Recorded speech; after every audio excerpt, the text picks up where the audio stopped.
ഈ വിഷയങ്ങളിലൊന്ന് ഇടപെട്ടിരുന്നു എങ്കിൽ എന്ന് അങ്ങനെ ഇനി ചിന്തിക്കാൻ കഴിയില്ല. കാരണം VS ഇനിയില്ല. VS യാത്രയാവുകയാണ് തിരുവനന്തപുരത്ത് നിന്ന്.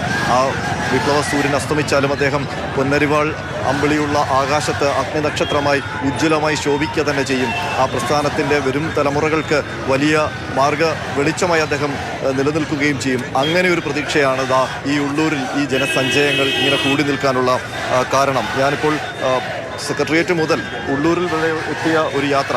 ആ യാത്രയിൽ നമുക്ക് കാണാൻ കഴിഞ്ഞത് എത്രത്തോളം പ്രിയപ്പെട്ടവനായിരുന്നു VS കേരളത്തിന് എന്നുള്ളതാണ്, ഈ തലസ്ഥാന നഗരത്തിന് എന്നുള്ളതാണ്. അത്രയും പ്രൗഢമായ ഒരു യാത്രയെപ്പാണ് VS അച്യുതാനന്ദന് ഈ നാട്, ഈ തലസ്ഥാന നഗരം നൽകുന്നത്. ഇവിടെ നമുക്ക് ഉള്ളൂരിലെ തൊഴിലാളി സമൂഹമാണ് ഈ നിൽക്കുന്നത്. ഇവരെല്ലാം ഓട്ടോറിക്ഷ തൊഴിലാളികളും മറ്റു ജോലിയെടുക്കുന്ന തൊഴിലാളികളുമാണ്. നിങ്ങളൊക്കെ എങ്ങനെയാണ് VS ഓർമ്മിക്കുന്നത്? VS ഇതുവരെ VS നമുക്കൊപ്പം തിരുവനന്തപുരത്തുണ്ടായിരുന്നു. VS വീട്ടിൽ പോയാൽ കാണാമായിരുന്നു.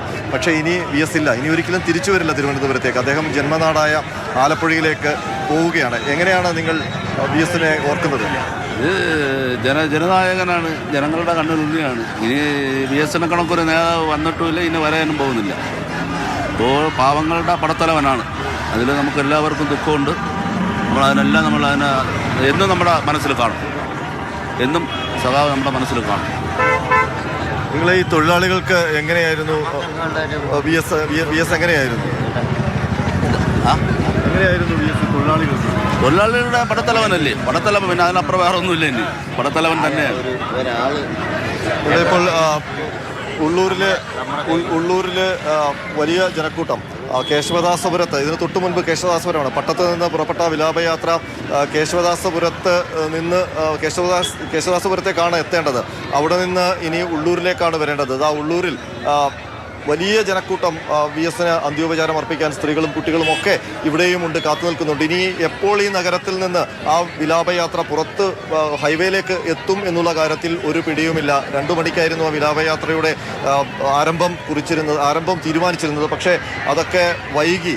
ആ സമയക്രമമൊക്കെ പാടെ താറുമാറായി. കാരണം തിരുവനന്തപുരം അദ്ദേഹത്തെ വിട്ടയക്കുന്നില്ല. അത്രത്തോളം നെഞ്ചേറ്റിയ ഒരു നേതാവാണ്. ആ വാഹനവ്യൂഹം കടന്നു വരുമ്പോഴേക്കും ജനങ്ങൾ അതിനെ പൊതിയുകയാണ്. റോസാപുഷ്പങ്ങളുമായി അദ്ദേഹത്തിൻ്റെ ഭൗതിക ശരീരം ഇരിക്കുന്ന സ്ഥലത്തേക്ക് ഓടിയെത്തുകയാണ്. എങ്ങനെയാണ് VS ഓർക്കുന്നത്? VS വിലയായിട്ട് വേറെ ആരും കേരളത്തിലില്ല. CPIM അടിസ്ഥാന ശിലയാണ് VS. വിപ്ലവ സൂര്യൻ, തളരാത്ത ആയുസ്. VS മരിക്കുന്നില്ല. ലക്ഷം ജീവിതങ്ങളുടെ VS ജീവിക്കുകയാണ്. നിങ്ങളുടെയൊക്കെ ചെറുപ്പകാലത്ത് VS എങ്ങനെയാണ് പ്രചോദിപ്പിച്ചത്? VS ആത്മധൈര്യം, പടനായകത്വം, VS ഏതിനെ അതിജീവിക്കാനുള്ള ധൈര്യം, ഏതിനും മുന്നിൽ നിന്ന് സത്യത്തിന് മാത്രം വേണ്ടി പൊരുതി ജീവശ്വാസം വരെയും 29 ദിവസം വരെയും മരണവുമായിട്ട് മല്ലിട്ട് ലോകത്തോട് യാത്ര പറഞ്ഞുവെങ്കിലും VS ഒരായിരങ്ങളിലൂടെ ജീവിക്കുക. അത് അമ്മയുടെ മരണം, അമ്മയുടെ വേർപാട് മുതൽ ജീവിതത്തോട് ആദ്യം പോരടിച്ചു. ആ ബാല്യത്തിൽ അമ്മ വിട്ടുപോകുന്ന ആ വേദന എത്രത്തോളം ഉണ്ടെന്ന് അറിയാമല്ലോ നമുക്ക്. ആ വേദന ഏറ്റവും ചെറിയ ബാല്യത്തിൽ ആ വേദനയോട് പോരടിച്ചു തുടങ്ങിയ ജീവിതമാണ് VS. പിന്നീട് അച്ഛൻ നഷ്ടപ്പെട്ടു. പിന്നെ ആ വേദന അദ്ദേഹം നെഞ്ചേറ്റിയത് തൊഴിലാളികളുടെ, കുട്ടനാട്ടിലെ കർഷക തൊഴിലാളികളുടെ വേദനയായിരുന്നു. ഒരുപക്ഷെ കോലപ്പൻ എന്ന പാലായിലെ തസ്കരൻ ഒരു നോട്ടപ്പശകുണ്ടായിരുന്നെങ്കിൽ, ആ കോലപ്പൻ്റെ ഉള്ളിലൊരു ഹൃദയം ഇല്ലായിരുന്നുവെങ്കിൽ VS എന്ന് പറയുന്ന ഇത്രയും സൂര്യ തേജസ്സോടെ ശോഭിക്കുന്ന ദ്വയാക്ഷരി കേരളത്തിന് നഷ്ടപ്പെടുമായിരുന്നു.